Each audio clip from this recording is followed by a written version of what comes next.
You are there. I feared I had thrown you out of the meeting. No, I'm here.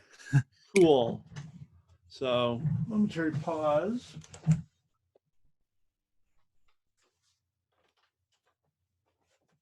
I have no idea if anybody else is going to come tonight. But, you know, here we are. Do you have any particular questions or anything you'd like me to go over? Let's see. I started the quiz for chapters 8 and 9. Cool. There's one particular question I had. If the server connects, of course. Okay.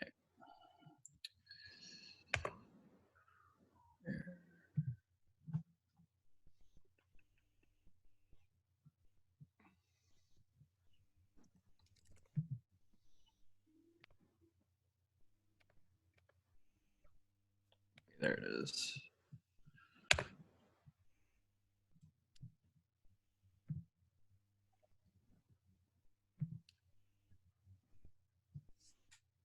So I had a question about the first part of question 1.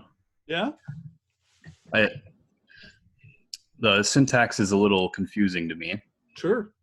For 0 is less than or equal to I, but then I is less than -5. Right. Is the question sort of how to interpret that? Yeah.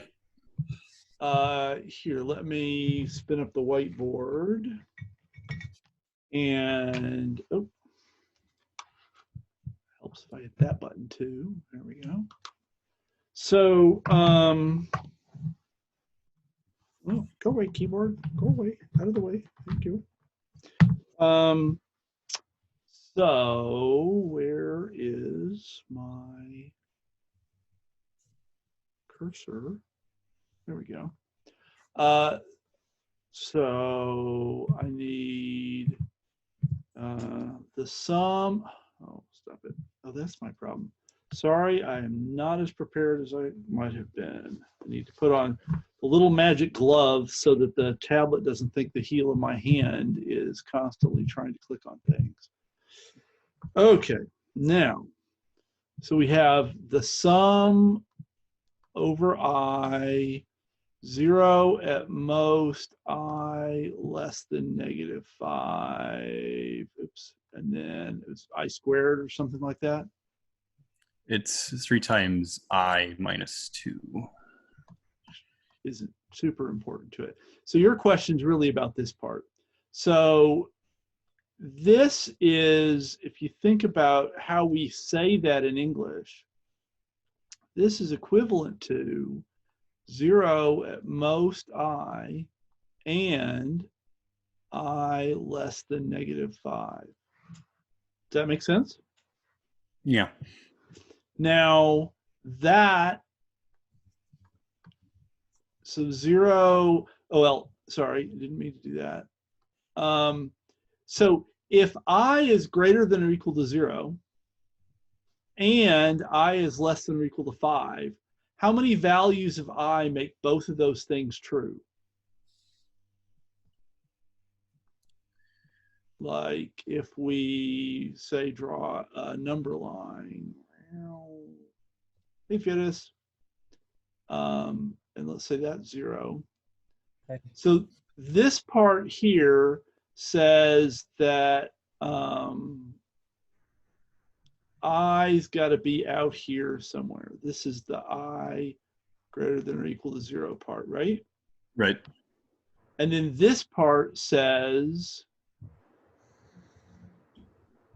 that if this is -5, this says I has to be down here somewhere. Does that make sense? Yeah, and it doesn't include -5. Right. This one doesn't include -5, so this one sort of goes up to it but doesn't touch it. Whereas this one, we actually sort of go right up to 0. And so the question is, how many values of I are in this area and in this area at the same time?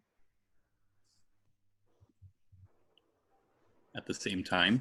Yeah, because we're saying you've got to be in this part and in that part. You've got to be in both those places at the same time. And how many I's are in both of those? How many values can I have that are in both of those places at the same time?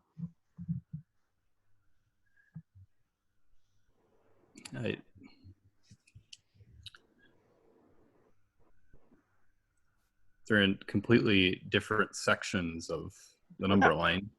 They don't overlap at all. Correct. So how many values of I make both of them true? None. Bingo.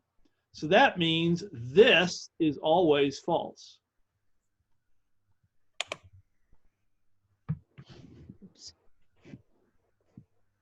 Okay. Does that make sense?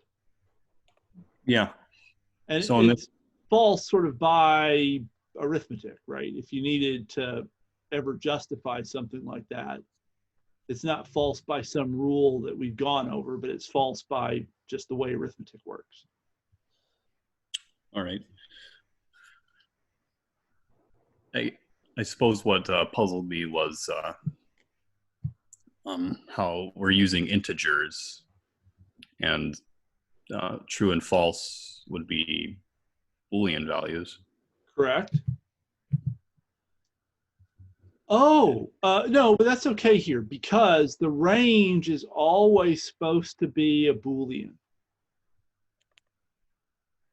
Okay. Right? Now the body has to have a type that's consistent with the operator over here. So the type of the body has to be consistent with the operator. And in this case, that's fine because the operator is plus and the body is this arithmetic expression. But the range is always a Boolean. So that's okay. Okay. Does that make sense? Yeah. That's the part I was confused about. Gotcha. So is that the only question you had about the quiz, or do you have other questions about the quiz? That's the only question I can think of right now. Okay, that's fine. Does Firas have any questions? Not really. I'm just here, you know. Yeah, here to listen in. Yeah.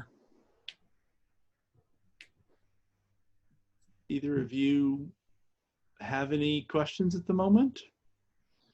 In particular? I mean, we could just do an example, or we could go have dinner, or...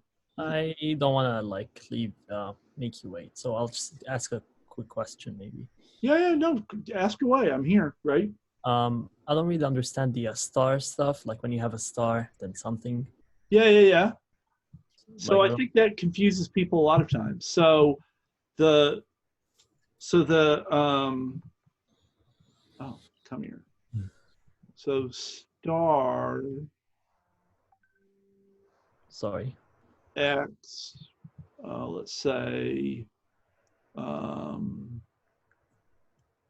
R P star Q equivals star X R P star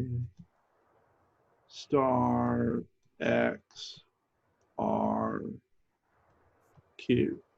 So that's, I think it's 8:15. I don't have my rules right in front of me, which is dumb given that it's, this class. But I think this is 8:15. It's a distribution rule.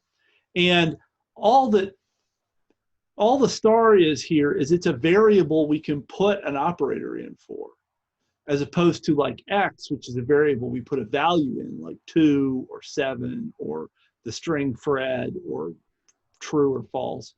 Star is essentially a placeholder where what you put in is not a value, but an operator.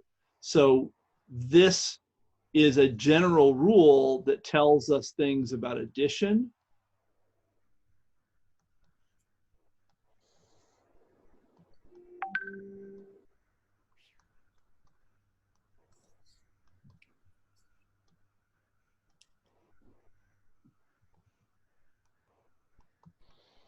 and it tells us things about, I could do the same with multiplication.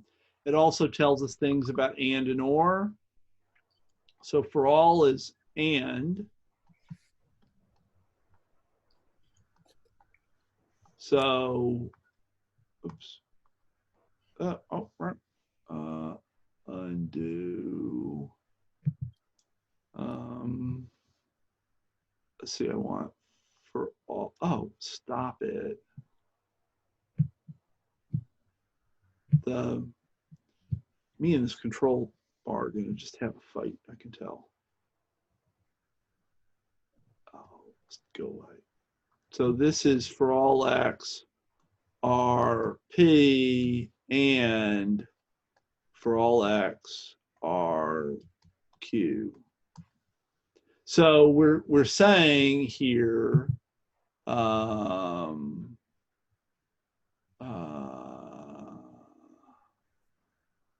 did that go?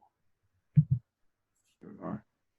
If I change my color to say blue, so I'm saying that this is that star, this is that star, this is that star, and this is that star. So we're just saying it has to be, it could be any, oh, and this, I forgot one, is that star. So we're saying that we can have any operator as long as it's the same operator here, here, here, here, and here. So and. Plus, plus, plus, plus, plus. We use the same operator in all the places. We can use this rule. And if you look at the write-up carefully in the book, the operator star has to be associative and commutative for this to work. And it typically also needs to have an identity. But for our purposes, things that are associative, symmetric, and have identity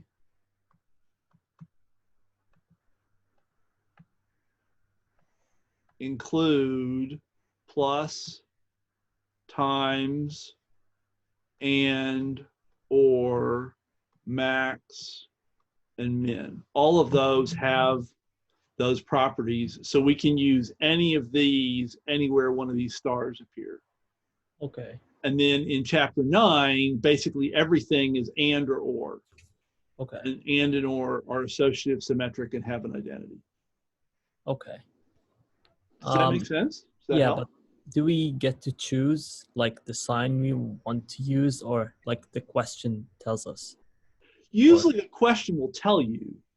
So like in chapter 9, the proofs are about for all and exists. So you're going to want to use, a for all or an exists in the place of star. Okay. For some reason you got a summation problem, then it's probably going to mean you're going to need to use a plus. Okay. There's a handful of proofs in chapter 8 that are more general, but in most circumstances, when you're doing a proof, you'll be doing a proof about some particular operator. And then the trick is realizing, oh, that could be a star and I could use a chapter 8 rule. That's what people usually find difficult. Like they're like, hey, I was looking for a for all rule and I didn't find one. And it turns out the rule they want was actually a star rule from chapter 8, not a for all rule from chapter 9. Okay. And this is, I'm sorry, but is this chapter 8 or 9, this stuff? Because the stars are all in chapter 8. Okay. And then chapter 9, we go to for all and exists. Yeah. But all of the chapter 8 rules apply in chapter 9. Okay. So if you're doing a chapter 9 proof, you might find yourself needing a chapter 8 rule. Okay. How about the chapter 9 rules? Do they apply to the chapter 8? I don't think so, but. No, as a rule, not, because the chapter 8 things are these super general stars, and the chapter 9 things are about a specific operator. Yeah. Okay, makes sense, I guess. Yeah. Okay. Yeah, I'm gonna take a screenshot of this. Well, this will all get posted too. Oh, So okay. you're So welcome to screenshot away, but I'll that, post the video and I'll post these individual pages. okay, then I will. Um, uh, so it saves each of these as an individual PNG at the end of the meeting, and I'll save those and share those on Canvas. Okay, that would be nice. Yeah. So Yeah. Can if I'm not sure what if Kyle doesn't have any other questions. Can you do like a question on a circuit or something?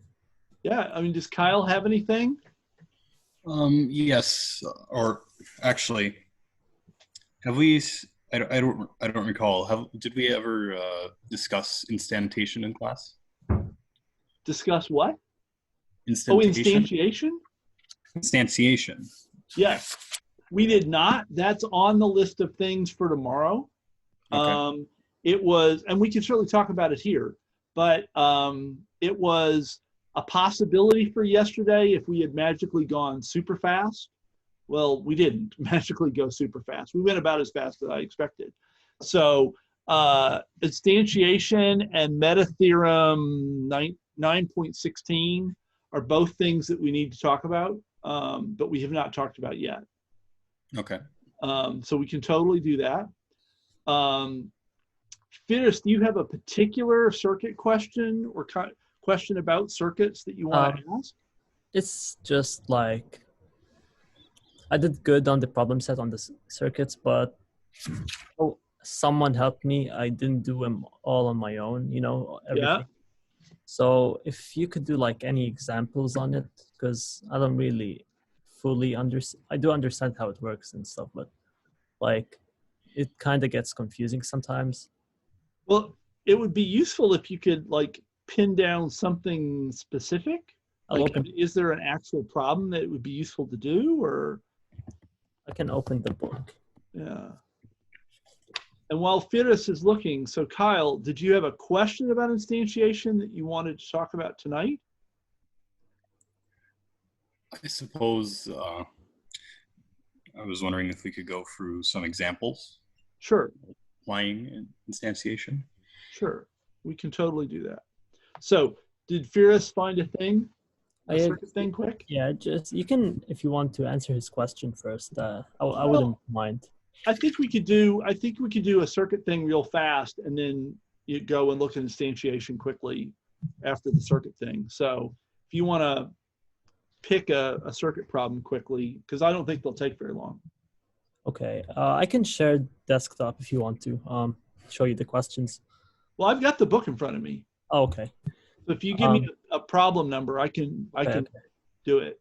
How about 5. I'm not sure what this is. 5.10. Oh, it's just numbers. Okay. Maybe II. Sure. I. So, so this is exercise 5.10 II. And actually, I'm gonna go back to black. That would be good. So, so we've got A, B, and C coming in. I'll draw the circuit. So we have A, B, C, and then let's see, A and B get ANDed together, and B and C, make that bigger, get ORed together, and then those results get ANDed together.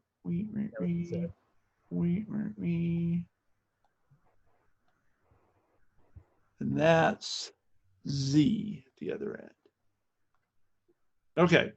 And so the problem says construct Boolean expressions for these. And one of the things they tell us to do is to remove internal names.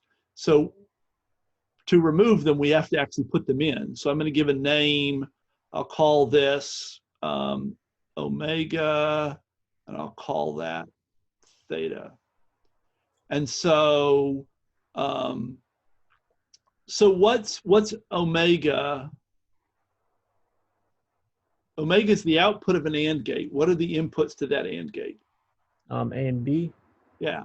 So it's A and B, right? Yeah. And so what's theta?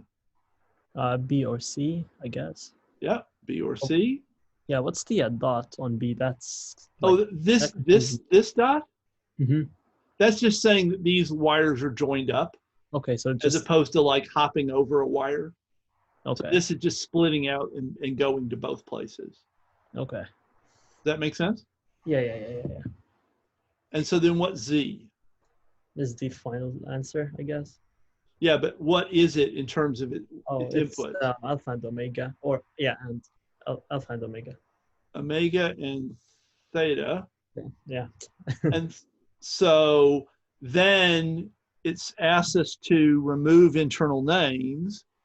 So then we could say, well, that's A and B or C by just replacing in for the omega and the theta. And then we wanted to get rid of some unnecessary parentheses. We don't need these because this is an and here, but we do need these, or we'll mungulate the or and the and. So that would be the answer. Now you could this is not necessary for the problem, but at this point, you could use chapter 3 rules to simplify this if you wanted to. That's not really part of the problem, but you could. And notice that B and B or C is in fact an instance of absorption. And so I think that all of this actually could just simplify to B, which tells you that this whole circuit could just be simplified to A and B. Like you could just simplify the whole thing down to just this part if you wanted to. Okay. Like I said, that's not part of the problem. You're not expected to have done that, but that's part of why this might be useful. Yeah. Does that make sense? Yeah, a lot. Does that help? I guess I don't really know what part of this you were unclear on. So. It's just like I was having like a very simple idea of the circuits, and the questions and what I'm supposed to answer exactly. So that's why I asked. Okay. Did that help then? Yeah. But is there like different kinds of questions about circuits, or is this like? Well, there's basically two kinds. There's start with the circuit and figure out what the equation is, right? This part over here. Yeah. Or start with the equation and figure out the circuit. And that's really what most of them are. Okay. How much time do we have? Okay. If you want to go to Kyle's question and maybe come back. Sure. Yeah. So let's see. So Kyle had asked about instantiation, which is 9.13, if I remember correctly. Oh, come on, book. Yes, okay. So 9.13, so let's see, let's go over one. So instantiation, oh, I'm still green. Stop being green. Instantiation. 9.13 says that for all x p implies p with x replaced by e for any expression e, really.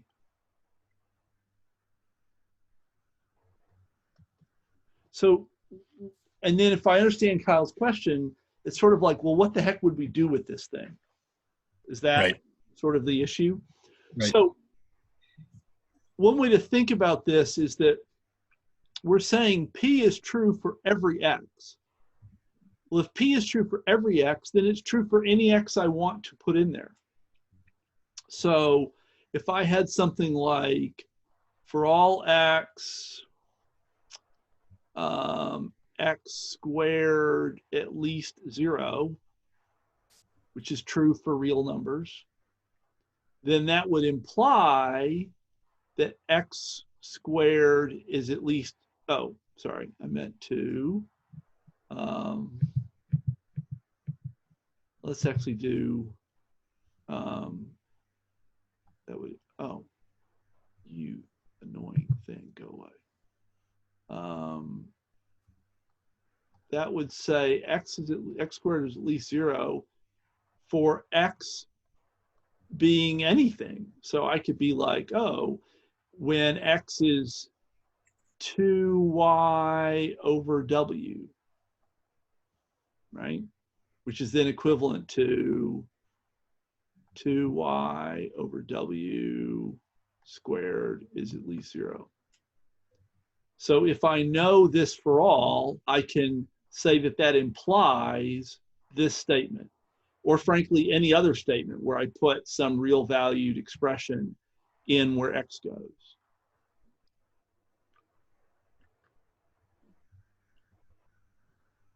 Including, I could say 7, you know, that this implies that 7 squared is at least 0.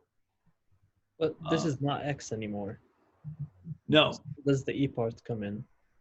Well, we're substituting all the X's with E's. And we can do that for any E. I used this as my E. And so I replaced all the X's with that expression. Oh, right? Okay. And usually the way you tend to use this is if you need, like, let's say I know this. So let's say I've proved this, or this is a lemma, or somebody gave it to me, and I need to show that, I don't know, let's say,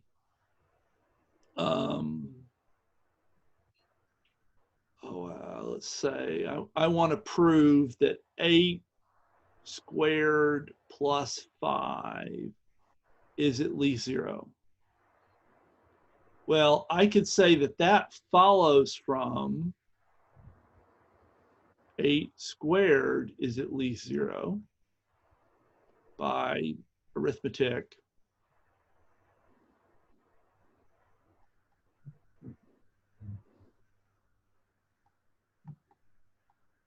And that this follows from by instantiation.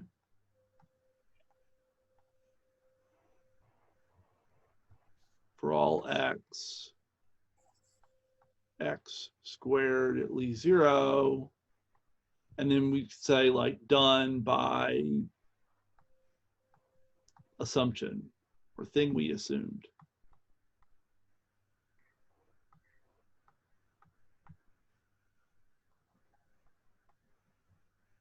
Namely that. So that's often how it gets used, is you're trying to prove something and you show that it follows from a for all that you know for some reason. And we'll see examples later in chapter 9 of using instantiation. We haven't really gotten there yet, but there are some like crazy word problems at the end of chapter 9 that use instantiation in some kind of cool ways. Mm-hmm. But that's sort of not happening for a little while. Yeah. Oh.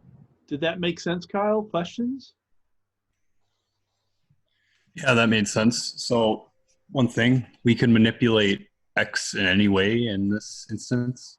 Yeah, you can replace X with anything because it literally is for all X, P is true. So anything that has the right type can be put in for X. You have to replace all occurrences of X. Like if you had, I don't know, if instead, let me actually make a new thing. If instead we had, I don't know, for all X, um,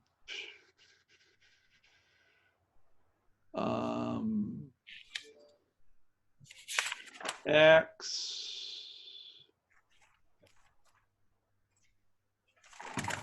plus 2 times X plus 3 is at least 0, right? That's a thing. And so that would imply that, well, I don't know, we'll do 2y over w again, just for a thing. That times, and I would have to replace this x with 2y over w. That this, for all, implies this, but I have to make sure I replace all the x's with the same expression. But it can literally be any expression that has the right type. So what's the difference between this and just substitution? Well, substitution would still leave you with the whole for all. Like you could do a substitution in the for all, Oh, but you'd still have the whole for all. This lets you get out of the for all and okay. have just the body, right? Yeah. With the substitution applied. So you get to get outside the for all if you want to. Yeah. Right? And it's called instantiation because we're saying something's true for all of the X. I can instantiate that. I can give you a specific example, and it will be true for that example as well. Mm-hmm. So if I say everyone in the class has a nickel, if somehow I know that, I also then know that Firis has a nickel as a specific instance. And I also know Kyle has a nickel as a specific instance. So I'm replacing the, it would be, if I wanted to write it formally, it'd be like, for all P, has nickel. Yeah, the same thing you discussed in explained in class. Yeah. That would imply has nickel.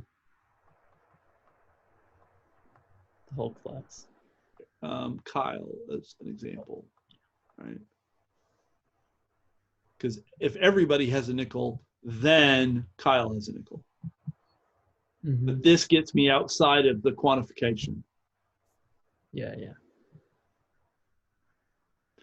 Does that help, Kyle? Yes. Other questions about that? Not right now. Okay. Fitis, did you have another circuit question you wanted to? Yeah. You said there's 2 types. You explained one. Can you show an example on the other type? Sure. I mean, the big examples in the book are like the half adder and stuff like that. But really, it's any, if you have any logical expression. So let's say we have z equivals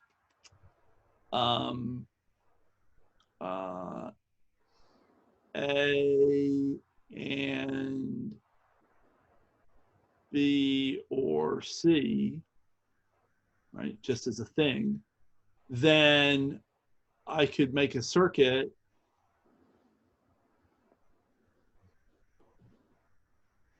and B and C are going to be ORed together, and A will be ANDed with it's just like we have to of that. do this on our own. Right. So this part,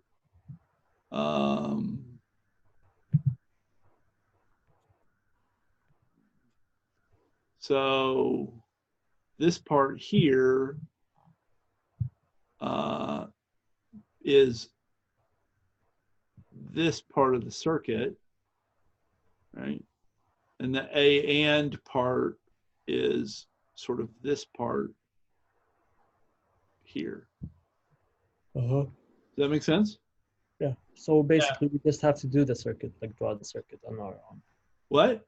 So basically, the other type of question is that we have to do the circuit. Right.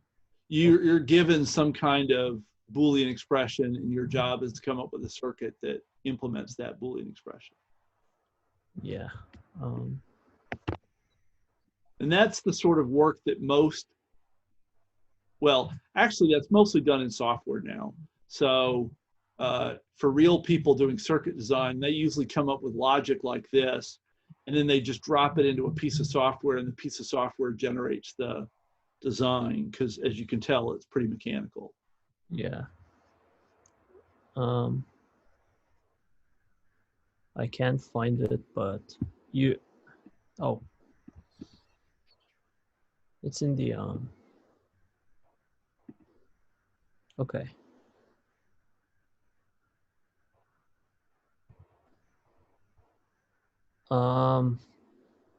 So can I share my screen for 2 seconds? Sure. Okay. If we go to the is it showing? I have no idea. No, it's not yet. But did you do share screen? Oh, yeah. And then you get a whole bunch of, basically all the screens on your computer, and you get to pick one. Oh, now I see it. Okay. Yeah. Okay. So this is your Solution, yeah. yeah, I don't understand this part of it. So can you see my cursor? Let's see. If I say annotate, I think I can do this. Okay. Now, if I say arrow, can you see that? Yeah. Woohoo! That's exciting. So let's see. Let me go to draw.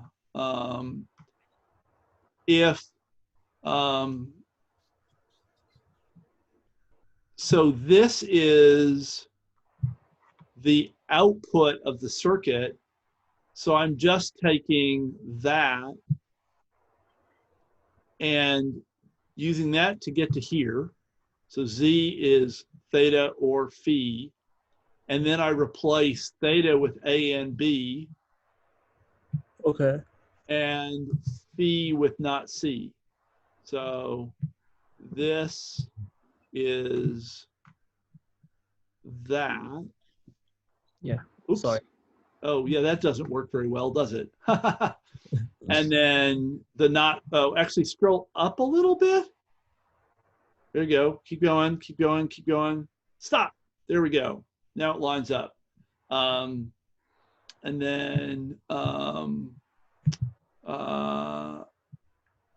this part is that part there. Yeah. Okay. I see it. Yeah. Does that make sense? Yeah, it does. Cool. Thanks. So any other questions, gents?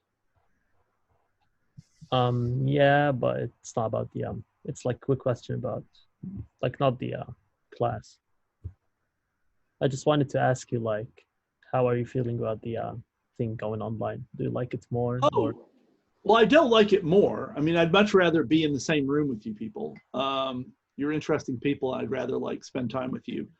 But I mean, given that it is what it is, I think after 2 days, it's not been too bad. yeah. I think I would be vastly more sad if I had not had 2 months to work with you before we went online. So like, you know, Kyle doesn't have his camera on, and that's totally fine, but I know who you are, right? I mean, I see Kyle D, and that's a person, not just a string of characters on the screen. Exactly. We had started the semester this way, especially in a class like 1302, where I didn't know most of you at the beginning of the semester. That would have, I think, been much more difficult. I would have found that a lot harder, and just frankly less pleasant. I mean, because I do like interacting with students as human beings. Yeah. But I think it's, you know, the 2 days that I've had so far have worked out fine. Yeah.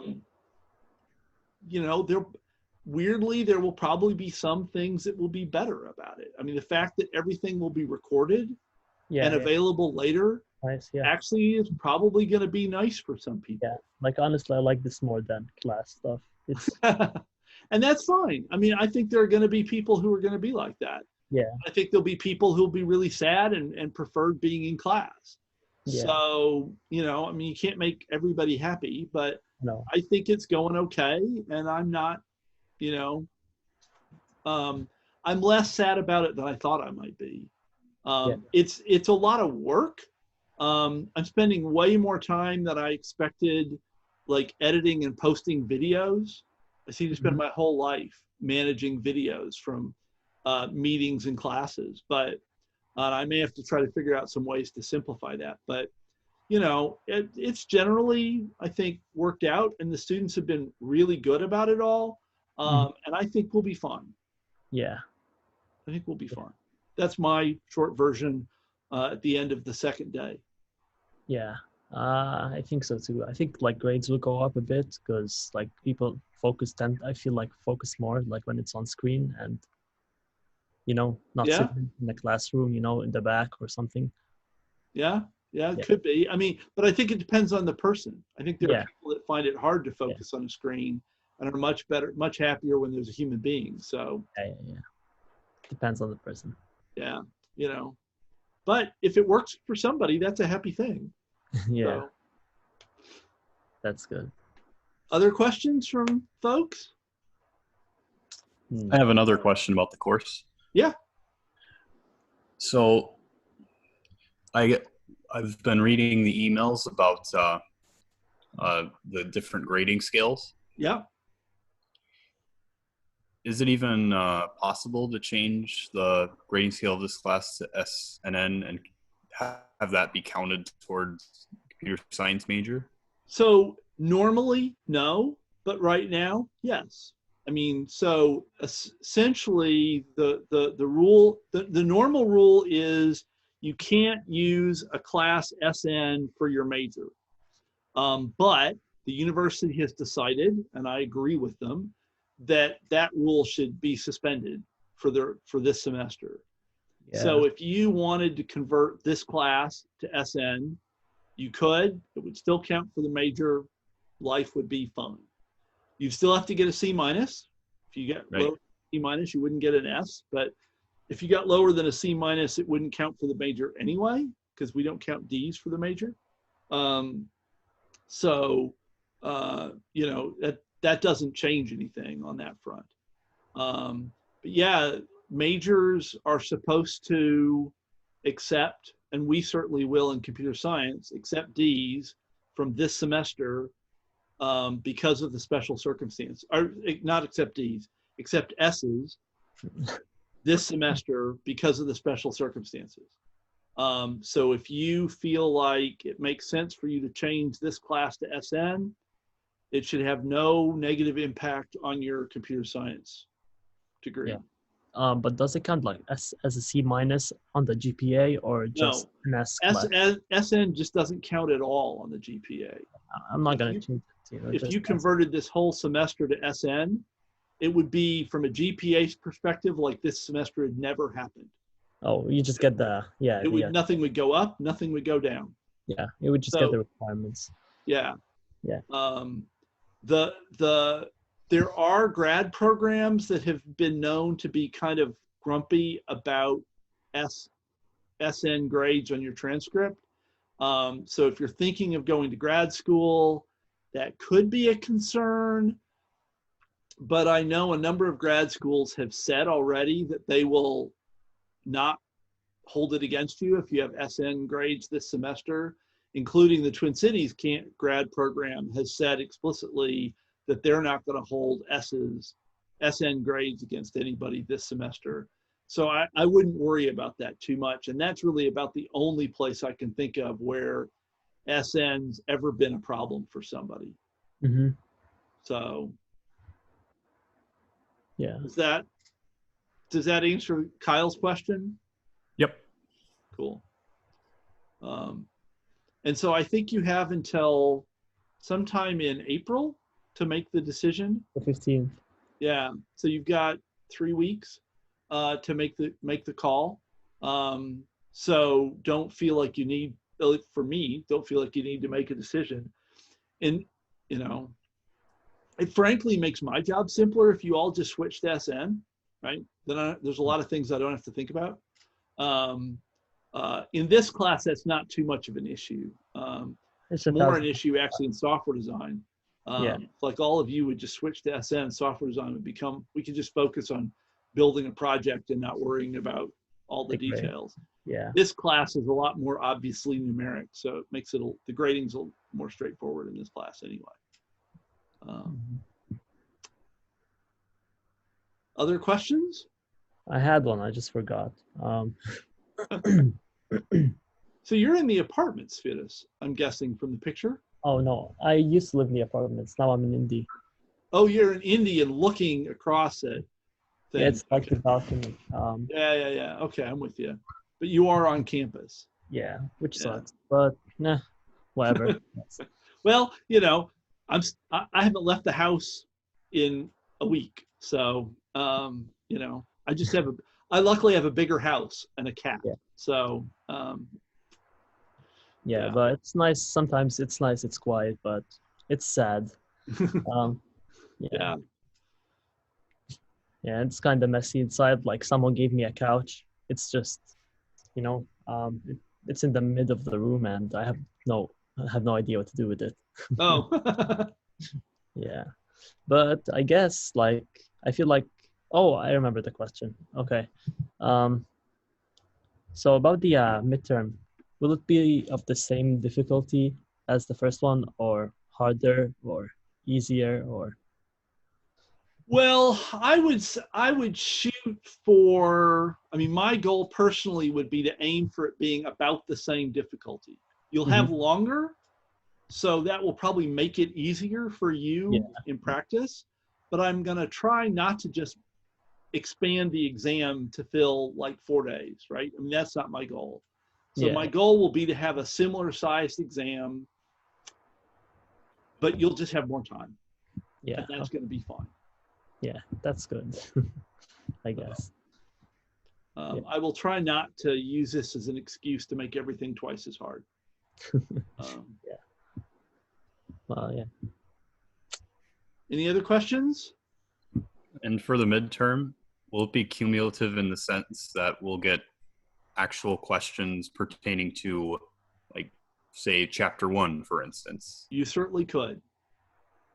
You certainly Right. could. And you Awesome. also certainly will on the final. So, I mean, realistically, because, you know, again, I'm thinking about the midterm fitting in an hour, there'll be more recent stuff than old stuff, but there could easily still be some old stuff. right. And then when we get to the final, there'll definitely be both. Yeah. So the exam, like, might not like will, but if it could have questions just from chapter 1, or like chapter 1, it would be in a question from, like, stuff from chapter 1 would be in a question from chapter 8. Both are possible. I Oh, mean, so realistically, you know, I would probably favor questions from later chapters that use ideas from the earlier chapters, just because then I get sort of a twofer. You know, to do this chapter 9 problem, you need to understand something about chapter 8 and something about chapter 3, right? That gives me a lot in one package. Yeah. But I could throw in a chapter 1 question. It could happen. Yeah, I thought the exam was from chapter 4 to 9. Yeah, that's new. Yeah. So there will definitely be, I mean, there could be things from earlier. Yeah. So. Yeah, that's good to know. Which is good. I mean, because like previous chapters, we've had lots of exercise on. I would say. Yeah. Yeah, that's good. But yeah, I guess that's all. We have 10 minutes left. Shoot. Maybe I should ask a question, but I don't know. Up to you. I mean, or I'll go get dinner, one of the two. I don't want to like keep you late, get you late on dinner. So I think it's going to be a long couple of months. So if you've got a question, ask it. If you're just sort of fishing for a question, we could call it quits. And if you think of a question later, you can, set up office hours or send me an email or something. okay. Ask it on. Oh, never mind. I asked you this question before. Yeah, I guess that's it. Okay. Does Kyle have anything? Nope. Okay. When I say we'll call it done, and I will see both of you bright and early tomorrow morning. Oh, we Right. have class? What? Do we have class tomorrow? Yeah. Tomorrow morning at 9:15. Oh, we had class yesterday. I thought we had class today. No, we had class yesterday, so we have class tomorrow. Okay. Well, I guess, yeah. See you tomorrow. See ya. Thank you. Yeah. See ya. Have a good night. You too.